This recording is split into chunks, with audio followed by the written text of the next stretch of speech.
Setelah sebelumnya ditetapkan sebagai tersangka dalam kasus penggunaan narkoba, pihak kepolisian akhirnya kembali menetapkan sebagai tersangka terhadap Utomo Permono dan Nurindriasari dalam kasus penelantaran anak dan penganiayaan.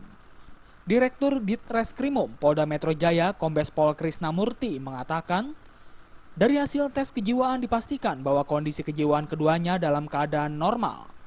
Namun berdasarkan hasil visum terhadap salah satu anak, juga ditemukan luka lama akibat kekerasan benda tumpul di bagian tubuh. Tidak hanya itu, berdasarkan pemeriksaan penyidik, dinyatakan kelima anak mereka memiliki gizi yang buruk.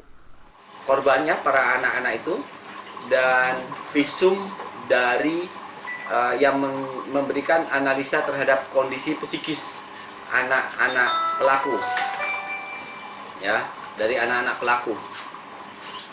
Untuk tersangka kami kenakan pasal 76B, junto pasal 77B, dan pasal 80, junto pasal 76C, Undang-Undang RI nomor 35 tahun 2014. Rencananya pada Jumat pekan ini, Utomo dan Nurindriasari akan menjalani pemeriksaan pertama sebagai tersangka terkait kasus penelantaran anak. Sebelumnya Utomo dan Nurindriasari terlebih dahulu ditetapkan sebagai tersangka atas kepemilikan narkoba jenis sabu saat polisi melakukan penggeledahan di rumahnya di Grand Cibubur, Bekasi, Jawa Barat. Diduga akibat pengaruh narkoba tersebut yang menjadi salah satu penyebab kedua tersangka tega menelantarkan kelima anaknya.